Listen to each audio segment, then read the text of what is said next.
This is the Bat Pod. The Bat Pod presents Gotham Currents, a podcast about current releases of Batman comics.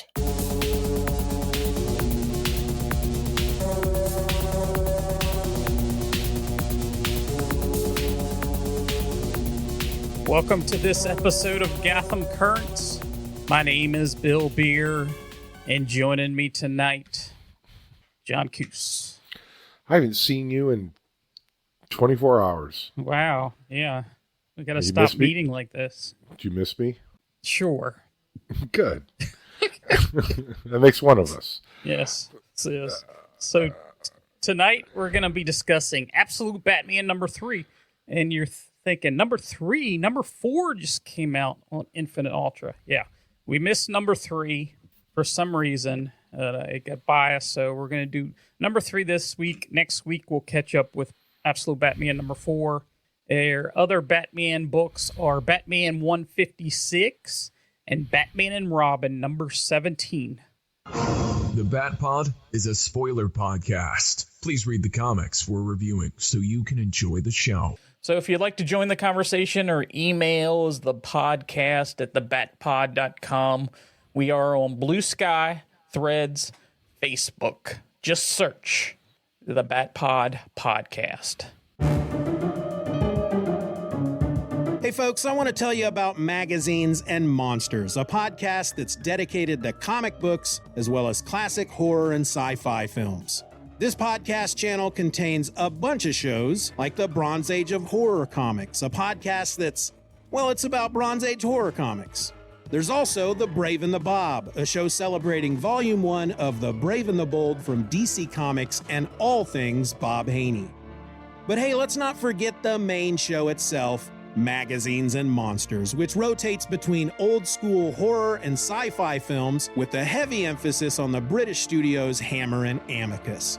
Plus, you'll get a selection of episodes about comic books ranging from DC to Marvel and everything in between. So join your host Billy D and a few of his favorite friends for a fun and positive look at his 2 favorite pastimes. Find Magazines and Monsters now on Apple Podcasts, Amazon Music, Spotify, or wherever you get your podcasts. So our first book tonight is going to be Absolute Batman number 3. Your writer, Scott Snyder. Artist and cover, Nick Dragotta. Colorist, Frank Martin. And we got some variant covers, Becky Cloonan, Gabrielle Del Otto, Riley Rossmo, and Steven Subic. So we got a cover here. It's Batman using his cape to fight off some of the party animals. What did you think of this cover? Yeah, I know you sent me some of the schematics on that cape. I'm not so down with it in some ways. It's kind of it's getting me kind of confused with all the stuff this cape can do. But the cover's kind of cool. Yeah, we haven't really gotten story, you know, how this cape works, what the material is made of, and that sort of thing. I hope we get that coming up in future issues, because it looks like it sort of has a mind of its own.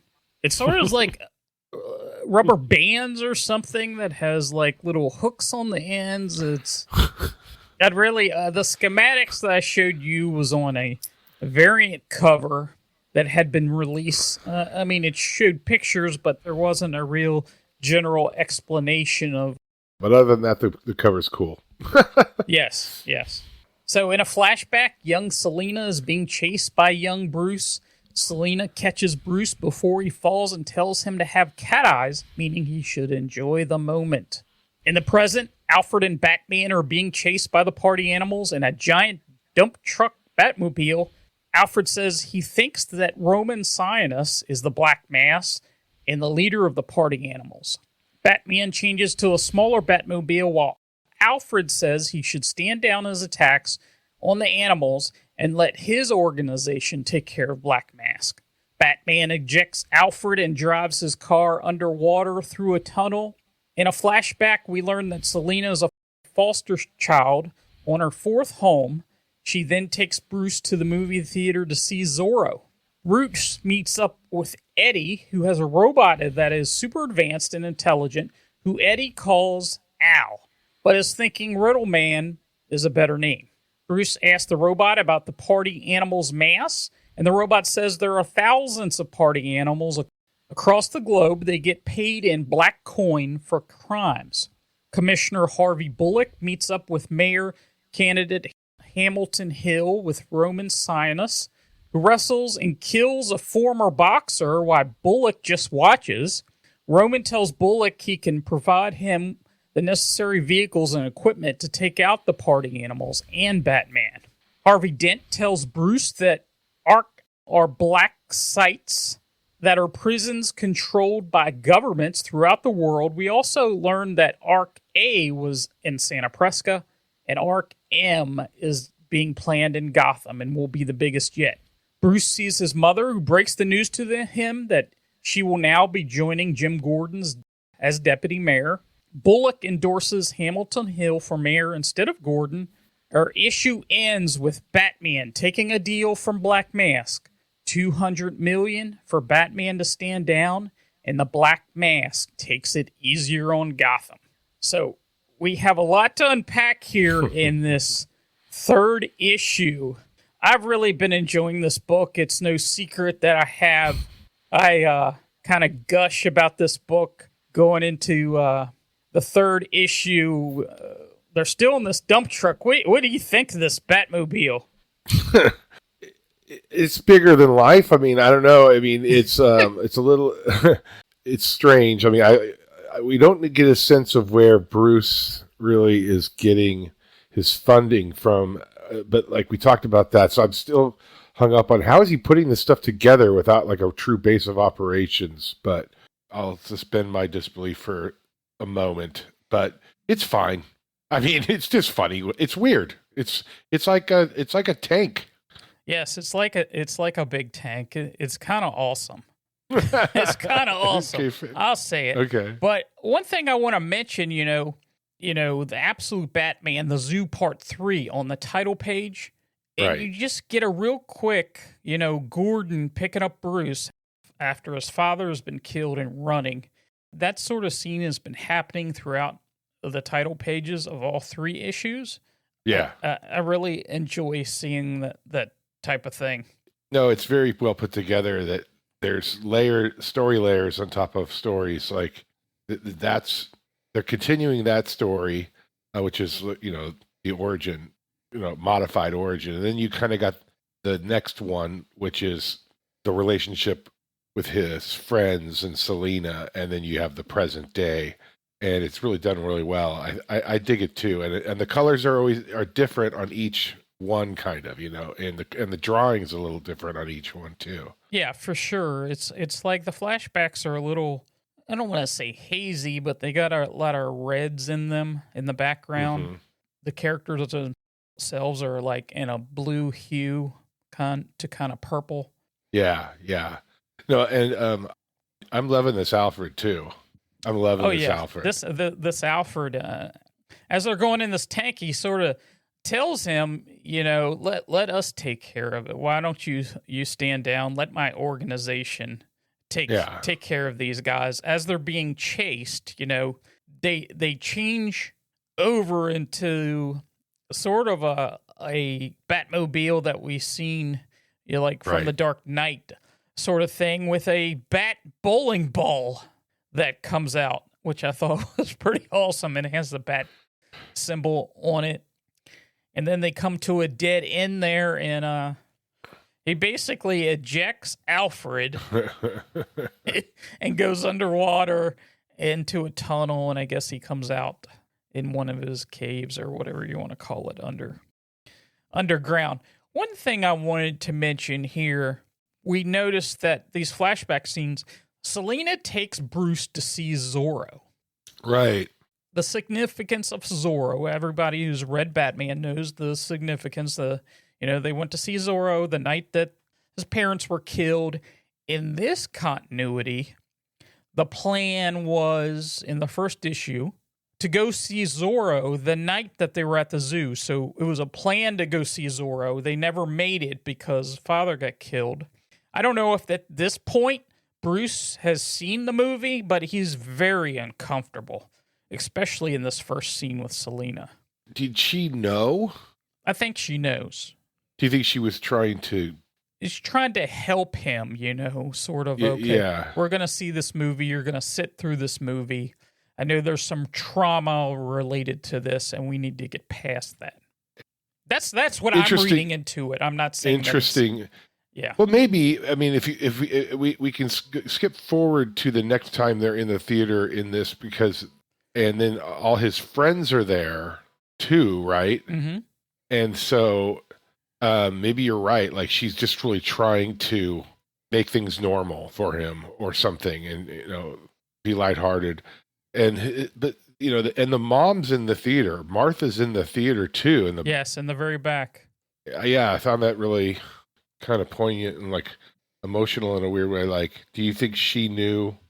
Did she take him? Like when you were a kid, like did you go to the theater and your parents would sit in the back because you didn't want them to sit when next I was to you like an older teenager, probably.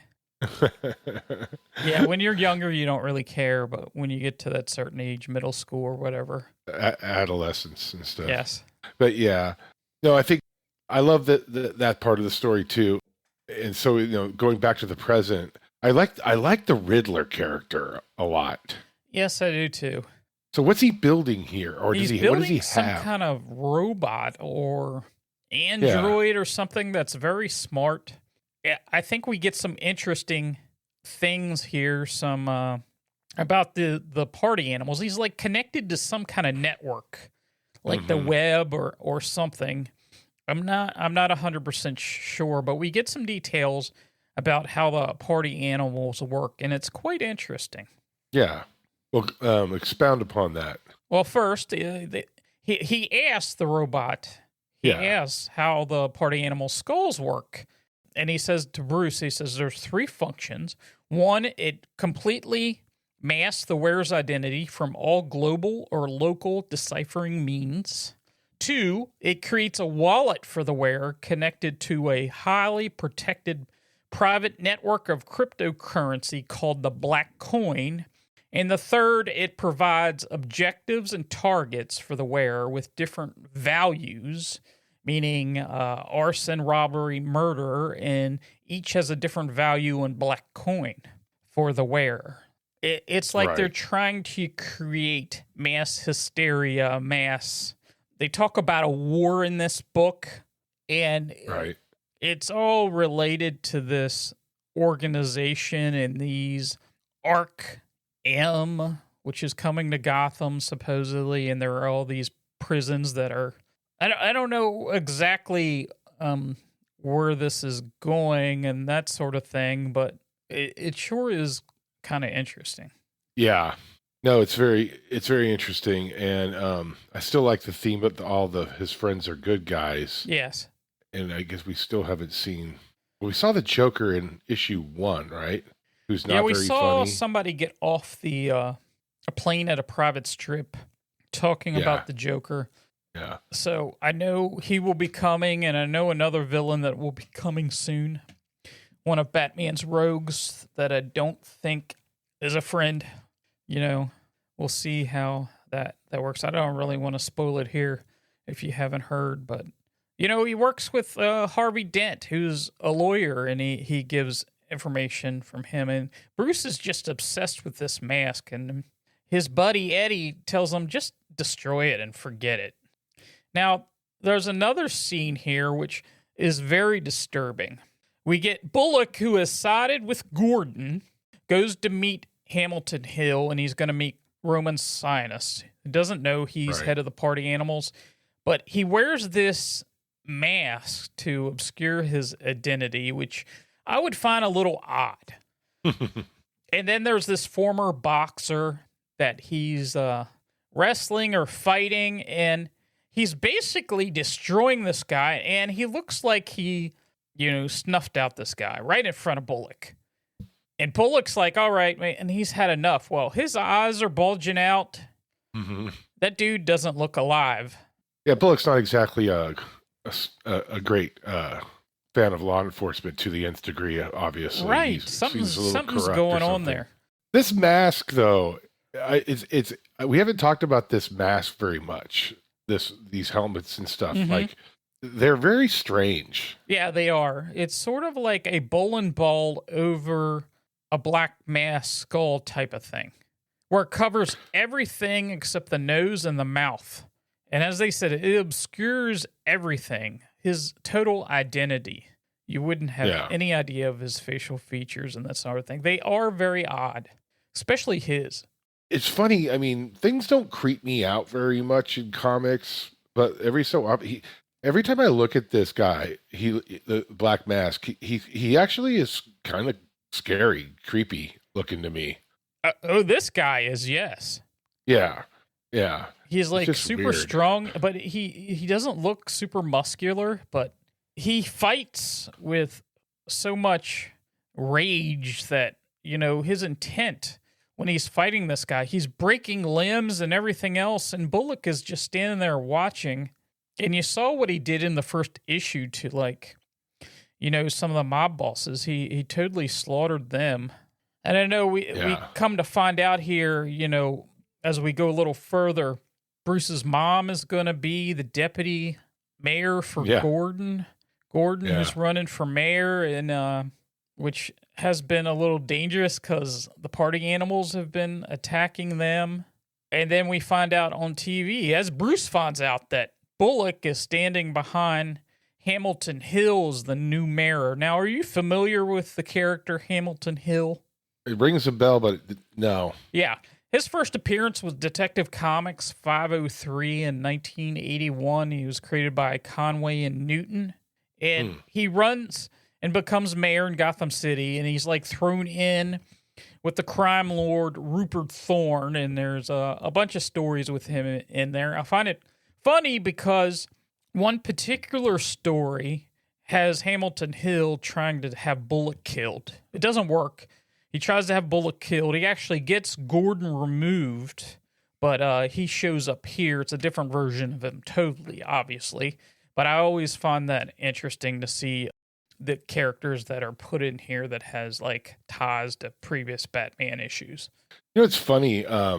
He kind of looks like Jerry Conway when he was younger. Do you think that's deliberate? Yeah, it could be. It could be. It's kind of fun. It's kind of funny.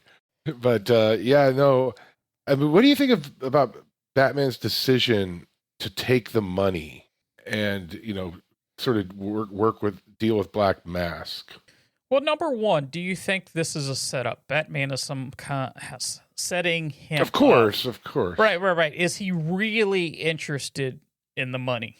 Probably. See, I part of me says yes. Yes. Because he probably needs it to fuel his mission.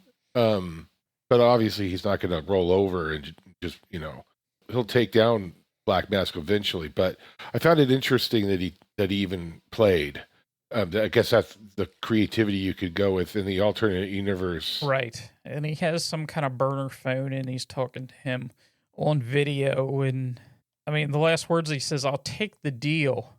But the way his body language is, it's these last 5 panels of the book, because he's connected. He has his phone connected to the party animal's mask that he got. And his body language is he's sitting on the floor with his head almost between his hands looking at this video. And before he says, "I'll take the deal," he says, "Enough." He has his head down, eyes closed, and he says, "I'll take the deal." So I'm somewhat conflicted of what will he do to protect Gotham? Will he, be paid off, take a step back, and then these party animals step back? Will he do this? And let Alfred's group do their thing? I don't know. I don't see that happening, but it's one of those cliffhangers that make you think a little bit. Yeah. Well, his expression in the final panel is he looks super determined, it's hard. It's hard for me to put it into words exactly, but he has this intense look on his face, like, "Fine, I'll take the deal," but I can't. Is he caving, or is he planning a double cross. I think he's planning a double cross. Yeah, I think so too. But I mean, whatever he does is well thought out, and he has a plan. So we don't know what the plan is, but it's got me. This book is right at the top of my stack per se. I know. I know it is, and it's a cool book. I like the Martha stuff because she is going to be put into danger, and I'm looking forward to seeing how that plays out. She's now the deputy mayor. They basically have a foreshadowing. He's like, party animals and stuff. You're going to be in the line of fire, and well, that's going to come, and I want to see how that plays out and what he does. I mean, do we expect to see any of his friends put on costumes at any point? If you're going to make any predictions. Right now, I'm expecting the first person that I'm expecting that to happen to is Harvey Dent. Something's going to happen to him. Because right now he's a lawyer. I can foresee something happening. I don't have any knowledge of any stories coming up with him. The only thing that I know with Snyder is that he's got 25 issues written, and he says if this book is popular and people want more, he'll keep writing it. So it should be interesting. Yeah, well, that's cool. All right, 25 issues. That's an odd number, but okay. It might have been 24. I just threw that out there, but he has like 2 years of this book, so yeah. Okay, cool. Well, yeah, and number 4's out. I haven't read it yet. You probably did. No, I didn't read it yet because I wanted to be. I didn't want it to influence what I was saying about this particular book. Good job. Proud of you. So we'll do that next week. All right, cool. So let's move on to Batman. City on Fire. What do you think of this cover? Oh, I like this cover. It has the Wayne building, the Wayne Enterprises building on fire with Batman with his fists up in front of it. I like this cover a lot. And the Batman title up there reflects the flame, so I do like that a lot. It's a cool cover. Yeah. So we got Batman 156, The Dying City Part 4, writer Chip Zdarsky, art by Tony S. Daniel, colors Tomeo More, letters Clayton Cowles, editor Bob Levin. Our story opens with the vigilante Commander Starr surveying anti-capitalist protesters rioting against pro-capitalist protesters, seemingly enjoying the mayhem in the streets of Gotham. We turned back to the GCPD interrogation room where Batman has been battling with cops after discovering Jim Gordon's glasses had Mad Hatter tech planted in them by the Riddler, seemingly to manipulate Jim Gordon into killing Mayor Nakano. Batman heads to Nigma Tech, the Riddler's supposedly legit tech conglomerate. Riddler does what Riddler does, putting out riddles for Batman to solve as he makes his way through the building. Back at GCPD, Harvey Bullock now understands Jim is innocent and releases him. Mayor Nakano's wife greets him, but then quickly breaks Jim's heart by telling him that she's not that into him. Batman continues through the building and finds Jervis Tetch, the Mad Hatter, being held. Batman sends him on his way. As Batman makes past the guards and traps, Batman realizes that Leonid Kull is a Russian spy and that the Court of Owls is under Russian control. The Russians have been manipulating Nigma, whose company has created security decryption software. The Russians want that software. Batman tells Riddler that means they can get control of the U.S. nuclear codes. Riddler seems really sad about that and tells Batman that the main code to unlock the software's power is hidden on a hard drive in the building, and Batman goes after it. Making his way toward the hard drive, he is attacked by the Court of Owl's henchmen. Jim Gordon shows up and hits an owl over the head with a fire extinguisher before he's able to stab Batman. Batman then realizes that Leonid Kull has beaten him to the hard drive and it's gone.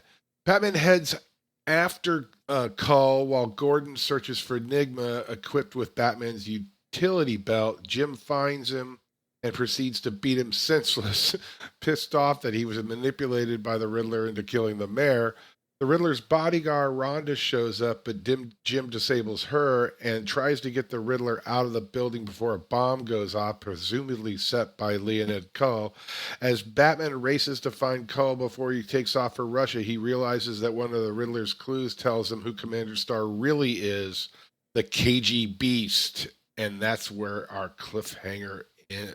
Well, that's the cliffhanger, folks. So, pretty cool. Go ahead. I really like this book, this story in this great arc that we already have said over and over that we really like. It ties a few things up. It kind of focuses the story a bit here because now we know that Cull, he's a Court of Owl, but really was he maybe a Court of Owl? Maybe he was a sleeper cell guy, always there, planted by the Russians or something. I don't know. I thought that was cool. Yeah, I thought that was cool. And anyway, I got a lot of thoughts, but I just did the summary, so I'll listen to you. The thing that got me, and I've been enjoying this arc, this seems to ramp up everything that's been going on. We put everything into fourth gear here. And the one thing that I liked early on, Batman, just a switch flipped at the end of last issue. He knows Gordon is innocent for the most part. It was the glasses. And he's just on a tear. But the thing that I really like, it's a quote. This is my quote of this book. And It's the Riddler. And he says, all I care about is the game. The game. It's always been about the game. He's kind of held back. But then all of a sudden in this issue, we see the true Riddler come about. I mean, he didn't care about who Leonid worked for. He didn't care really about taking over Wayne Tech or anything else. It was all about the game. I mean, he likes being rich. He said that a couple times. He likes, being rich, but he didn't care about anything. Whatever happened in, at Arkham, those experiments, all it was is just sort of story-wise to get Riddler out of prison because he was experimenting on. Nothing really happened to him. No, I agree with you. No, I think that was really great to point out. We sort of see the old Riddler back, and there's a panel where he puts his mask back on, and he's sort of back to being the Riddler that we know and love, you know, and not this wannabe, tech giant. He's really a criminal, still a criminal at heart, but it's not about the crime as much as kind of like, the game, like you said. The opportunity to test Batman is really what drives him. And so one thing I think this kind of also wraps up a little bit, there's some subtext here, and it might be a commentary on real life with this Commander Starr's angle and the Russians, sort of like, you got these people fighting in the streets, and we've had this whole thing in the past 3 issues about like, well, why are these, what do they call them, anti-communists? Why do they believe Bruce is a communist and all this stuff? But really, it's just the Russians and the KG. Now we know it's KG Beast. The Russians dividing our society. So he's just standing there on top of this police car, not intervening, and he's just watching these Americans fight each other. Sort of like, what our adversaries in the real world like to do with us on, divide us on social media and influence us. And I think there's a subtext there that Zdarsky's touching on that can't really, it's kind of obvious to me now. I was thinking about it before. Well, now that we know that Cull is a Russian and now we know Commander Starr's KG Beast, there's this subtext of sort of the Russians are messing with us. And I thought that was kind of cool, sort of make them the bad guys in this whole thing too. I don't know if you picked up on that whole thing with the fighting in the streets, and Starr doesn't even care. I picked up a little bit on that, some of it was try to overtake Wayne Enterprises and that sort of thing and get the Riddler in and, steal secrets, because from this Riddler technology, and I don't understand it all, but the Russian edition of this wasn't something that I thought of or thought that it could be about and that sort of thing. There's a couple interpersonal moments that I think are interesting. I mean, Jim gets released by Bullock, and then he just wants to resume his romance with Nakano's wife, and she's not having it. And it's a good way to kind of wrap that story up, like, because there was a purpose to it all, for Zdarsky to bring her into the story as a big character and lead Jim. She was used as well by the whole scheme, but he still wants the romance, and she's like, not so fast. You were there anyway at my house to do something to my husband, but now I don't know if we'll be seeing her again. Maybe she'll be a character in the future, but I don't think we will see her for a while. I think this little mini story about these two is now wrapped up, and now Jim. I think that's wrapped up, and I think here's where we see a change. We see, Gordon coming in. Oh,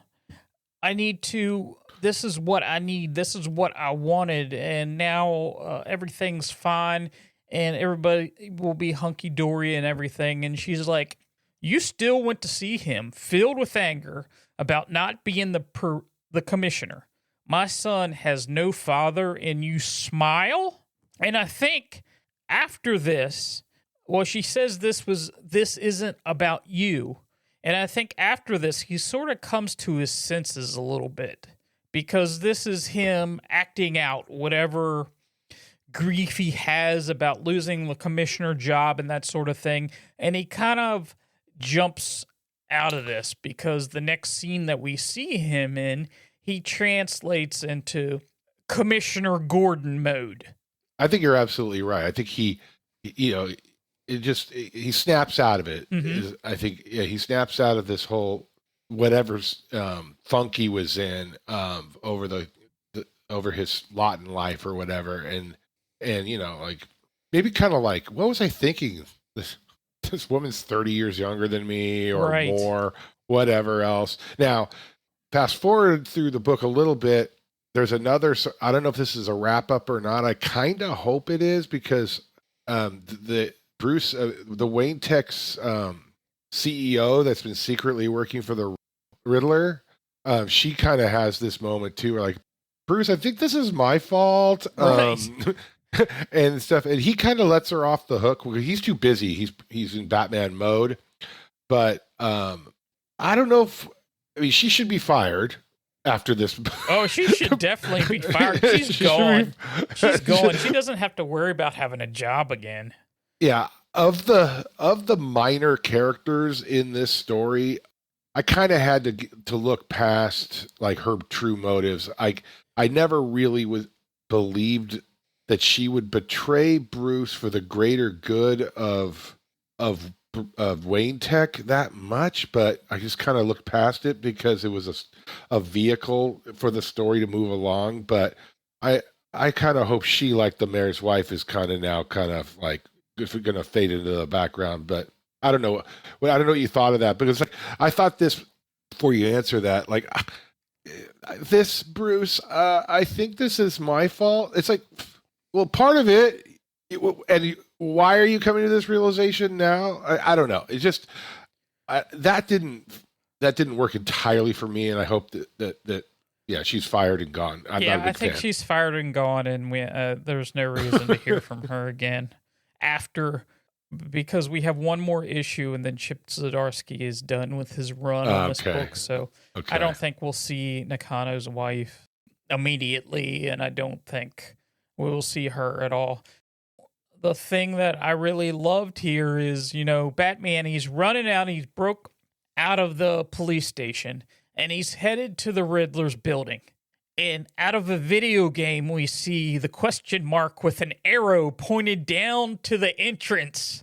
And this is where the game begins. He has riddles, and each riddle he gets to, we have Nakano's assistant that's in some kind of contraption. Yeah. And he asks a riddle, and she gets out of it. And then, there's the Mad Hatter, who's been taken captive, apparently, because the Riddler stole his tech and that sort of thing. And The Mad Hatter is like a little. He gets out.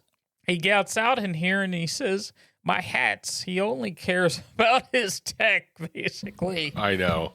Look what he perverted my tech and that sort of thing. So I like this leading up to, we get some Court of Owls here helping the Riddler. And the Riddler is so much in this game, he hasn't figured out, as we talked about the Russians, he never even figures that out.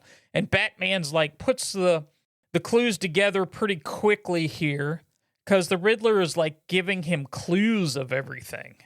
Anyway, there was something else I wanted to bring up, which was the just as a bat geekery thing. It was like, so I liked it when Bruce gives Jim the utility belt. I thought that was kind of yes, like something you might see.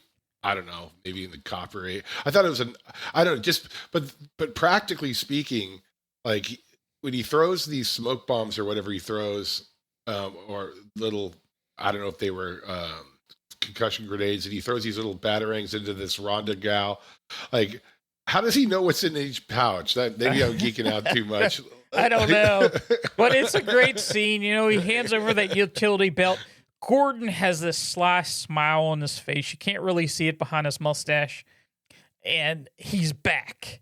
He's back with Batman and his partner. He puts on the utility belt. That's awesome to see. I don't know how he knows what's in these, But I think you're right. Juxtapose this whole scene of him being, versus where he snapped out of it, where he's got dumped by Nakano's wife. I think you're right. You put it all together, and now he's back, and he's pissed because he's mad because, the Riddler, regardless of whatever Enigma's motives were all the way through, maybe they were to lead up to the point where he could test the Batman or whatever. He did manipulate Jim into killing someone. And Jim, he's angry. He's pissed off. Like, he's like, no, he's very angry. Even though it wasn't his fault, he pulled the trigger, right? That's what so we know that now. So it wasn't his fault. It was being mind controlled, but he's not happy. But he still does the right thing and gets the Riddler out, right, at the end of the day. He even says, "I'm going to beat you within an inch of your life." And he says, line. You made me kill a man as the Riddler's being punched. He says, "I didn't make you sleep with the mayor's wife, Jim." That's funny. I know. That was a cool line, too. And he's still pounding on the Riddler until he looks up and sees the bomb in the building with 9 minutes left. Yeah. And he's like, dang it, I got to get Enigma out of here. I can't leave him die. Yeah. Do you think Cull got away? Because we don't see him. We see him walking towards the plane, but we don't actually see him get in it. What I see is him walking toward the plane and Bruce in the Batmobile just headed to the airport is what I believe. Yeah. I believe there's going to be a confrontation there. I can't believe he just gets away because we have one more issue, and it's hard for me to believe he gets away and Batman goes after him in another country and that sort of thing. That's sort of more than one issue. So the Commander Star thing is going to come to a head. And Bruce is kind of annoyed with himself. He didn't figure it out earlier. Right. But he did get a new hand. He didn't have the weapon on his hand, so.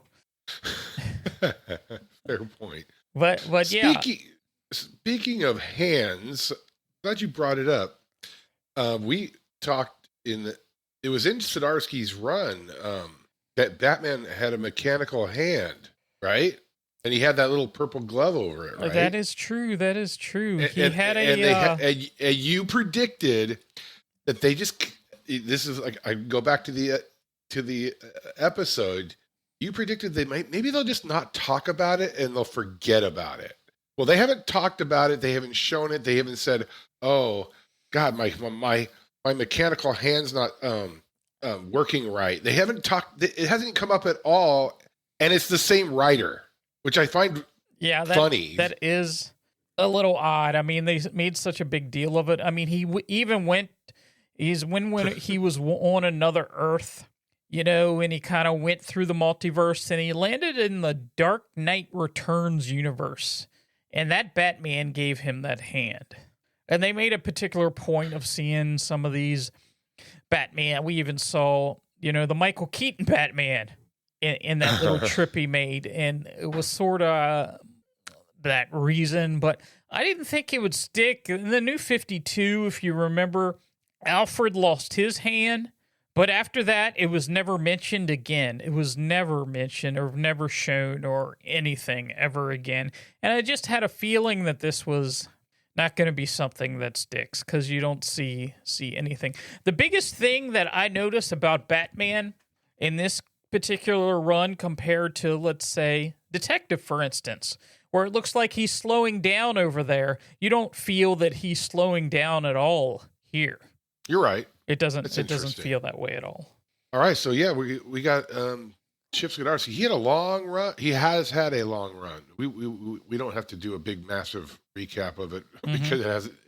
But yeah, so he's going to have to tie up a lot of stuff. I think writers after a long run on a book, they get tied to it really tight and stuff. So it'll be interesting to see what other stuff that he kind of tidies up as he hands the book off to somebody else. Because I've heard a lot of interviews where like writers kind of say they're caretakers of characters. They don't want to do any harm, and they want to hand it off to somebody with the ability to do their thing and not tie them down. It'll be interesting to see how he wraps up not just this story, but his whole run. And how DC Comics describes some of these end of runs. It's like things will never be the same. The changes that are going to happen in this last issue, you will see for years. I don't know if that actually happens, but sometimes it does. I mean, there was. Well, Alfred's dead. Yeah, Alfred's dead, so that hasn't happened. He hasn't come back yet. Thanks, Tom King. So anyway, we will move on to our next book. Got a little bit Batman and Robin. It's Batman and Robin number 17. Yep. And your writer is Philip Kennedy Johnson, artist Javier Fernandez, and Carmen D. Domenico, colorist Marcello Mahaleo, and your cover is Fernandez. And we get a cover here. We got Batman and Robin sort of searching. Batman has a light there, and they're in a cave, or what do you want to call what they're searching in? It's in the rain. It's almost like... Is it in an alley? It almost looks like, and there's some kind of creature behind them, but it's kind of hard to tell. I don't... It doesn't a lot seem of these to relate... Batman and Robin covers that we've been talking about, we've scratched our heads a few times. Like, are they upside down? Are they stepping on something? But yeah, is that a hand? Is that a hand? That's a hand, like a and it looks like, kind of a character? his other hand is on the other side of Batman, and it says, "From the shadows, like, a monstrous memento." And Memento hasn't even looked like that. I guess it's sort of like a nightmare or sort of thing, and I'm not sure. I mean, it doesn't look terrible. Well, it's just figuring out exactly what's going on there. Yeah, and Batman's facial expressions, like the way his mouth is drawn, is he grinning? It almost looks like he's grinning, but in the digital, if I focus in, it looks like he's just stern-faced. But from a distance, it looks like he's grinning because it has the facial hair and different things like that. So, all right, moving on. Okay. So we start in this issue in a flashback. Lara Trek questions Bruce's motivation after detecting several lies. She comes to the truth. Bruce does this because someone has to. They then see Bly running into the power station where Memento might be waiting. Bruce jumps out of the car and runs in after him. In the present, Batman is fighting off the residents of Arkham Tower, crazed by Gravedigger's poppy gas. Batman instructs Lara-Trek to take Jonathan Crane to the panic room on the floor. Batman begins to see visions, but they are not caused by Scarecrow's fear toxin. They are visions of past events as Memento begins to rhyme again. At Sacred Heart Medical Center, Damian is volunteering. He walks past Emma's room but is unable to go inside. Dr. Bashar sees him, and Damian mentions that he is afraid of seeming weak. Bashar assures him that this is not true, and he urges him to reach out to his father. Then Damian receives an alert from Oracle. Back at Arkham Tower, with the assistance of 2 guards, Lurchek secures Crane in the panic room. As Batman battles Memento, he is thrown through a window, falling, struggling with the effects of the gas. Robin saves him, and in the Batmobile, he injects him with some kind of antidote. Later in the Batcave, Robin has been reading Thomas Wayne's journal and remarks how normal it seems. He asks Batman if they are the cause of Gotham's darkness. Batman tells Robin he was not there for him when he needed him, and Robin continues to argue that the violence seems to follow them. Batman says they have a responsibility to Gotham, and Robin reminds him that Alfred said something similar before Bruce chose his own path. As Robin disobeys Batman and rushes off to meet Gordon and Lurchek. Batman suits up and prepares to follow. Over Oracle's objections, he asks Oracle to look in Dr. Bashar. Robin finds Gordon and Lurchek waiting at the bat signal. Lurchek indicates that Crane revealed the significance of his old lab.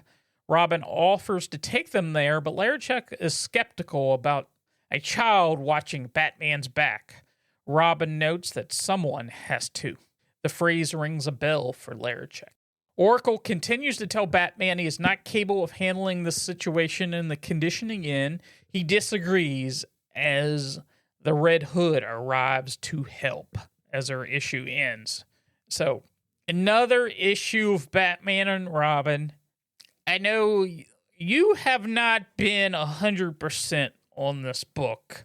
Are the pieces starting to come together, or are you still you're really waiting for answers to be filled in? Because I see some things starting to fill itself in.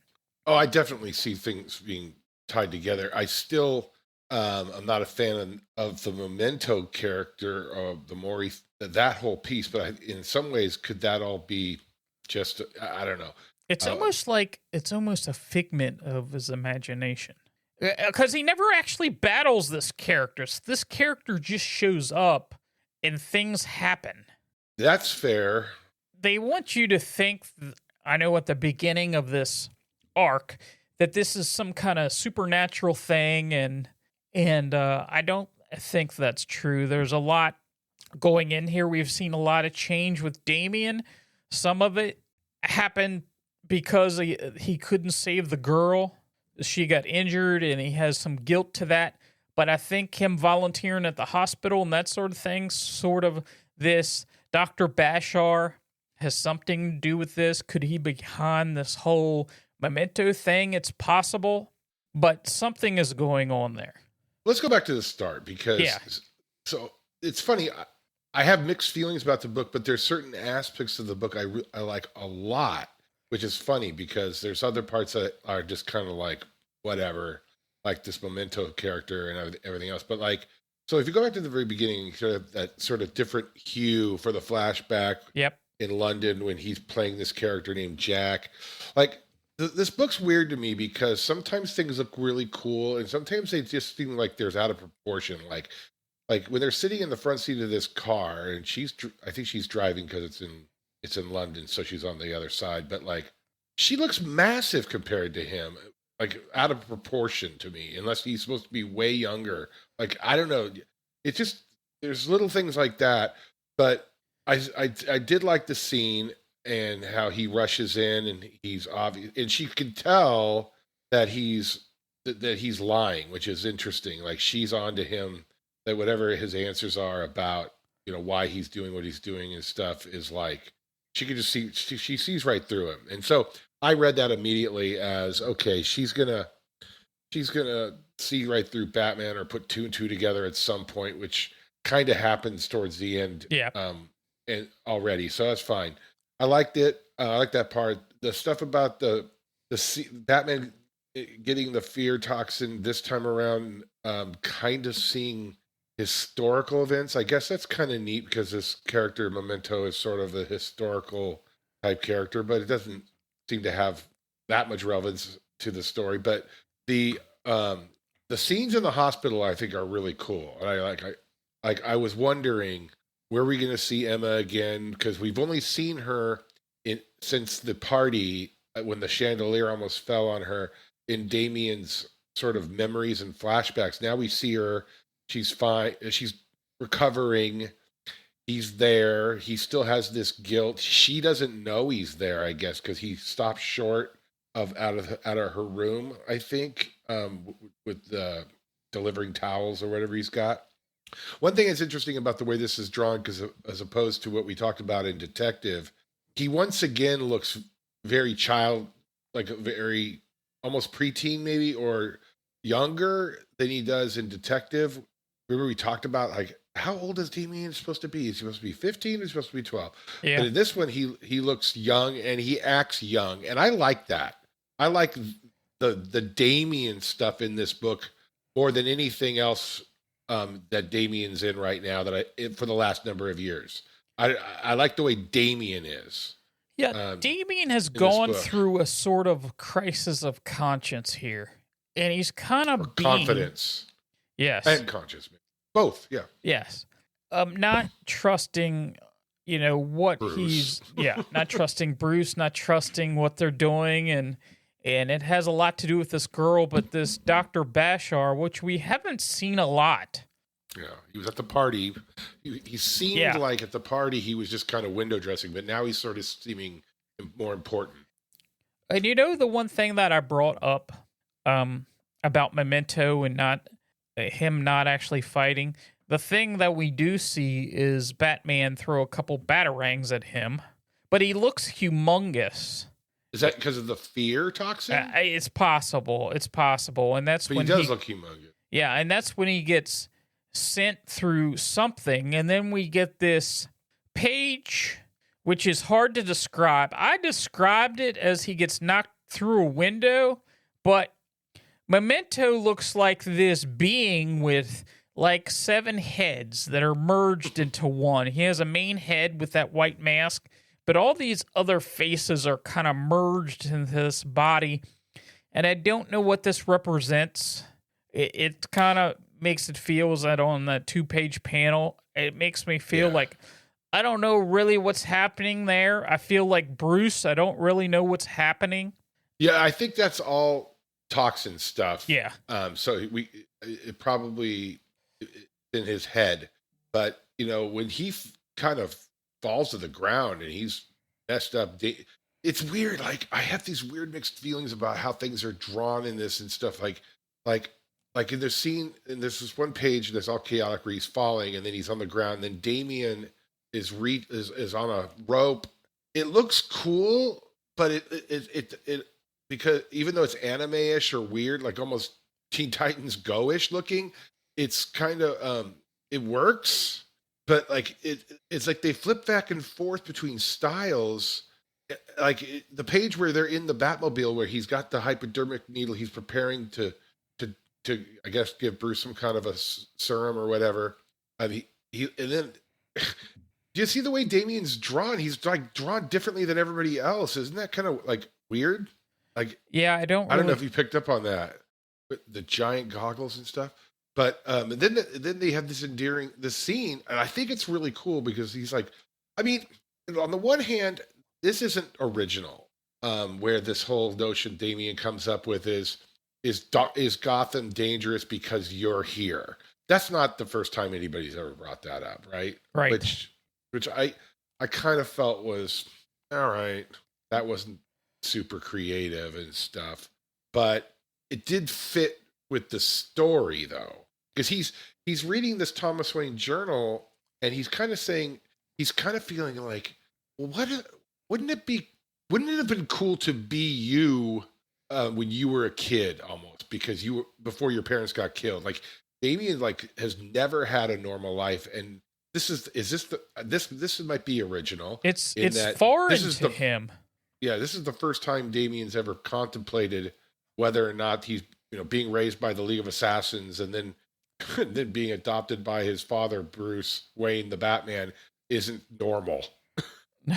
I think he's kind of. I think I like that exploration for Damian a lot, but it makes Bruce seem like a real almost kind of like Bruce was depicted in Batman and Robin Year One. That he's actually just a horrible father, which I don't think is necessarily true. But we got a couple comic books that make him seem like a terrible father. Yeah, he's not great. he's not great. I mean, all the stuff that we've read, he doesn't come across as the father of the year. Do you think this sounds like Bruce? Gotham is what it is. I'm what I am, and you're my son. And so stop questioning everything. Does that see? Because there's other times where Batman doesn't, or Bruce seems way more sensitive than that. So my head's all over the place with this stuff. Even though I like it, I just kind of it scrambles my brain a little bit. What's going on here? That seems like, hey, just deal with it. This is Gotham. I'm Batman. You're Robin. Shut up. Well, he doesn't have, an Alfred to go back on him and say, hey, That's you true. shouldn't have done that. You shouldn't have acted that way. This is not how a father would act. And, as we've seen in Batman and Robin Year One, he's like, you're the father. I'm not the father. You need to start acting like it. Plus, he has some kind of this Gravedigger's Poppy is doing something to his brain. And I think the one thing we can agree on is Damian's acting very different. This isn't a Damian we thought would be changed like that, which is definitely a surprise. We've gone into the character of Damian like we've never seen in this book, making him doubt and question things. So I think that part, I understand what you're saying about Bruce. We don't know what's actually going on here. We can only make a guess. And we didn't know that Robin has a 3-wheeler there in the Batcave. It's like one of those miniature little 3-wheelers, that kids ride. Yeah. So this Batman tells Oracle to start looking into the background of Bashar. Mm-hmm. I think that's going to be. So now we're seeing. Okay, this guy is significant. Obviously, he had a big page in the hospital. But I think. And then let's put a pin in that for a second and go to Damian on the top of the. I guess is it the top of GCPD or just a regular building? I guess it's. Yeah, I guess it's the top of the GCPD. And then he says, but before that, Batman says, and to see if there's any hidden connections with Bashar and Ra's al Ghul. So that's sort of now hit me like, okay, so this whole strife between Batman and Robin, Damian and Bruce, is it being engineered behind the scenes by Ra's al Ghul? That's what they're kind of getting at. I think. That's. Yeah. But this what's her name? Lara Trek. Lara Trek. Silent. Yeah, you're asking me to tell you how you pronounce it. I don't know if I'm the one. She ages really well. Apparently, she looks like even younger than she did when in the flashback. Strangely enough, this is a little too obvious for me. In that you pointed out, Damian says that someone has to watch out for him. She has this, and then you literally see a panel of her thinking about young Jack, and she's like, "On second thought, lead the way, Robin." It's like, okay, she sort of figured out what's going on here. Okay. The worst kept secret in DC Comics is secret identities. Another person just figured it out. Bruce Wayne is Batman, or Jack at least. Maybe, yeah, whatever. I'm like, I actually was kind of like, not another person. Okay, anyway, it's coming. It's coming. Don't you agree? It's coming. Yeah. It's coming. I have a feeling this Lara Trek is going to stick around for a bit. Let's hope so. She doesn't feel like she's just this one arc character. Yeah, okay, fair enough. I mean, she's okay. She's not bad. I mean, it's fine. And then I guess we end up. I mean, okay. make it sound like I don't like the book, but I just keep going. No, I don't think you don't like the book. It's just like. But this whole last scene with like Batman going, I don't need a partner. It's like, wait a minute. This is not like we just came out of a couple runs. Like this is in continuity. This is in continuity. Like Yes. literally in Batman, like 4 months ago, or 4 or 5 issues ago, there was this big group hug with the Bat family. Yeah. Just literally like 4 months ago, and it's like, who's the group editor on this thing? Like, Yeah. I don't need a partner. Yeah, this seems like the Batman that was written, during that whole Gotham war. Yeah. He didn't need any partners, and then all of a sudden, I see what you're saying about the way he's written here. Doesn't seem super consistent. Yeah, well, and that's fine. I mean, Mm-hmm. because someone will read these, and there'll just be one story that they go buy at this bookstore and a graphic novel. And it stands on its own and blah blah blah. But it's in continuity, and continuity junkie time. I can't help it. I just can't help it. And then what's his name comes along, Red Hood, Jason comes along, and that's the funny thing. The last panel, before the splash page on the last page, he says, "I don't need a partner." I always love that about you, old man. And then he says, "I don't need a partner," but now Batman looks like he's ready to. Like he just said, "I don't need a partner." He's like, "Yeah, let's go, buddy." So I sometimes wonder if the art isn't even matching the dialogue on some of this stuff. It's just weird. And he says, "You have no respect for your limitations." Oh, he said, "I don't even know what that even means." Yeah, the last few sentences are a little odd because whatever. she was giving him a hard time about jumping right out there, and I don't know. Okay, then. Well, let's put it. Let's move on. So I think we got. I don't know what if you have a full lineup to give people a sneak preview for next week or not, or the next time we do this. As of right now, we have Absolute Batman #4, which somebody forgot. I'm not going to say who, but no, Absolute Batman #4. We have, if we decide to continue doing Two-Face, we have a Two-Face, and then we have a Batgirl book. Now, as far as Infinite Ultra, the new detective hasn't come out as of yet. It might be this week. What is the other book we do? Nightwing. It's possible it could be this week, but we'll at least have those two and probably a third, whatever comes out this week. Oh, okay. Right on. All right, cool. Were you insinuating that I forgot to do Absolute Batman or something? No, of course not. It was me. I forgot. Okay. You didn't remind me, though. You didn't say, "Hey, don't we have to do Absolute Batman?" But that didn't happen. In my defense, it's I've all been good. traveling. It's all good. globe. He's to Paris, beyond. He's all over the world. I don't even know where he is right now. He has this background, You could be anywhere. Sunny Southern California. Right. But I will be in Florida in a couple weeks. It might throw us off. Oh, okay. All right, cool. All right, that was fun. Okay. Thank you for staying current with the Gotham Currents, and we'll see you later.